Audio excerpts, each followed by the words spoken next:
Merhaba arkadaşlar, kanalıma hoş geldiniz. Bugün sizinle evde çiğ köfte yapıyoruz. Görüyorsunuz malzemelerimiz bunlar.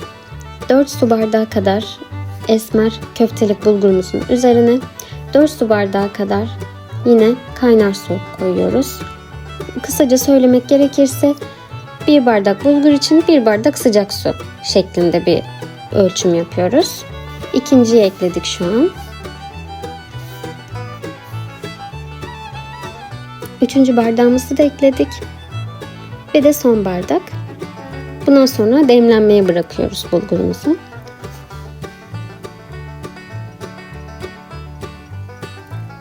Üzerine de böyle tepsi gibi bir şeyle ben örttüm. Daha iyi bulgur nemlensin diye. Siz de dilerseniz öyle yapın. Şimdi bunu hallettikten sonra soğanımızı rendelemeye başlıyoruz. Rendenin ince tarafıyla yaptım ben arkadaşlar. Ve soğan rendesi bittikten sonra soğanlarımızın iyice böyle suyunu sıkıp o şekilde çiğ köftemize ekleyelim. Daha iyi oluyor çünkü.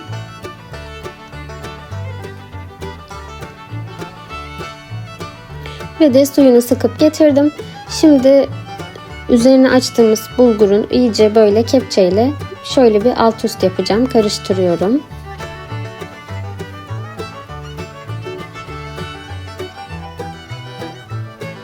Her yerine iyice karıştırdıktan sonra diğer malzemelerimizi de ekleyeceğiz.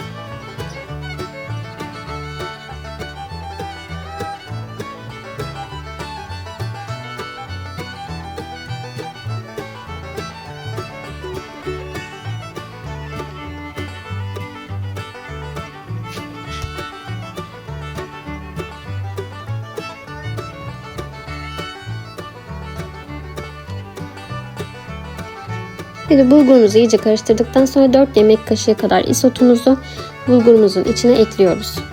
Baharatları karıştırırken ilk önce isotu koymanızı öneririm. Çünkü bulgura rengi daha iyi geçiyor. İlk başta bununla iyice karıştırırsak. Bu yüzden ilk önce ben isotla başlıyorum.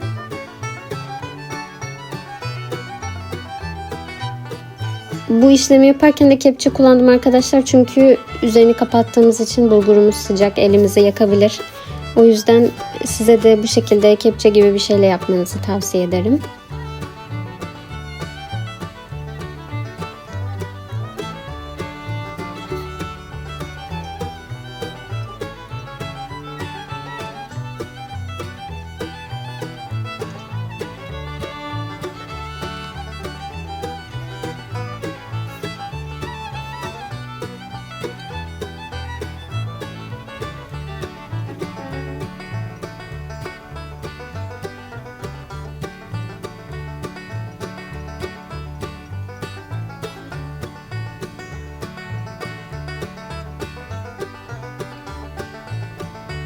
Isotumuzu iyice yedirdikten sonra diğer malzememize geçiyoruz.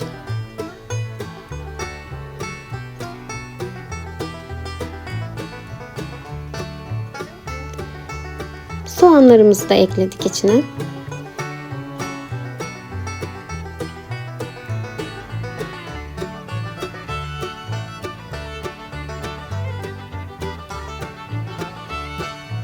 Soğanın ardından 2 yemek kaşığı kadar salça ekliyoruz. Ben biber salçası kullandım ama tabi domates de olur ya da ikisini karışık bir şekilde de oranlayabilirsiniz seviyorsanız. Ardından gördüğünüz kase dolusu sıvı yağ ekledim. Şöyle daha yağlı seviyorsanız tabii ki de yağ miktarını arttırabilirsiniz ama ben bu ölçüyle gayet iyi buldum. Tercih size kalmış. Nasıl seviyorsunuz?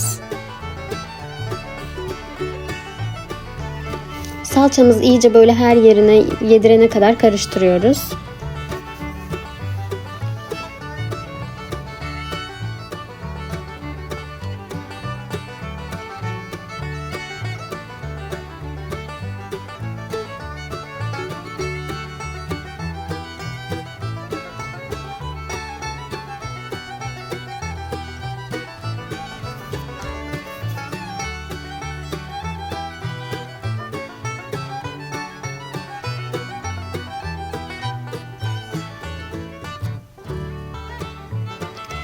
Ve daha sonra 1,5 tatlı kaşığı kadar sumak var. Sumağımızı ekledik.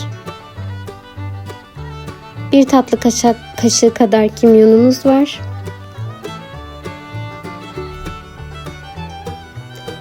Bir buçuk tatlı kaşığı kadar pul biber ve de 1 tatlı kaşığı kadar da tuzumuzu ekliyoruz. Ve bunları ekledikten sonra da nar ekşimizi ekliyoruz. Ben şöyle göz kararı üzerine ekledim.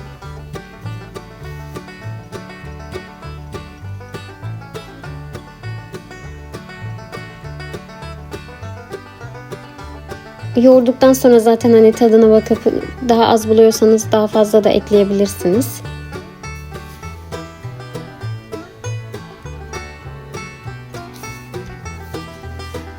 İyice her yerine yedirene kadar koyduğum bütün malzemeleri bu şekilde devam ediyorum.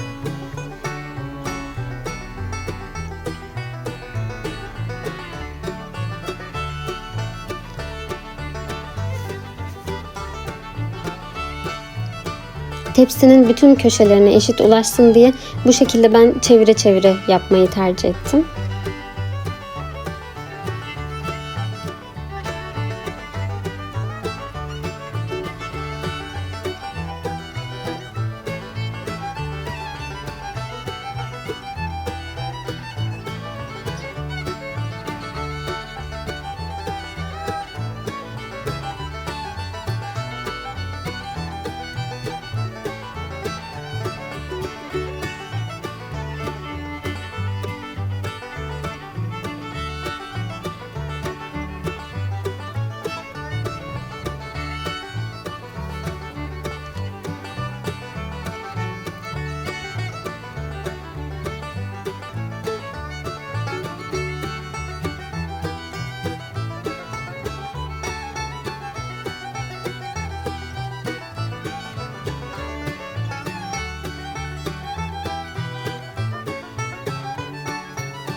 Ve bu küçük kase dolusu limon suyunu da ekledim. Yani ekşili daha güzel oluyor bence. Yani limon ekşili. O yüzden limonu da ekliyorum ben yaparken. Ve şimdi iyice yoğurduğum bulgurumu elimle bu şekilde şekil vererek marulların üzerine koyuyorum. Yani kıvama gelince zaten şöyle yapmaya çalışınca anlarsınız. Yani birleşir. Kıvama gelmeyince birleşmiyor çünkü dağılıyor. Siz yani bu şekilde birleştirmeye çalışırken. Oradan da anlayabilirsiniz kıvama ulaşıp ulaşmadığını. İsterseniz böyle marulla servis edebilirsiniz ya da lavaşla seviyorsanız lavaşla da yemeği tercih edebilirsiniz.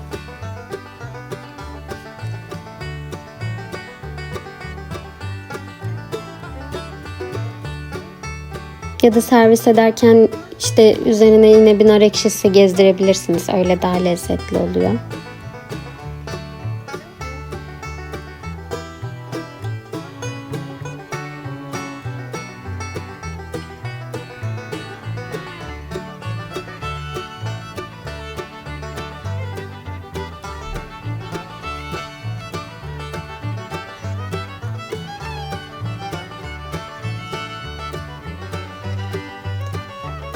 Şimdiden deneyen herkese afiyet olsun. Videomu beğenip kanalıma abone olmayı unutmayın.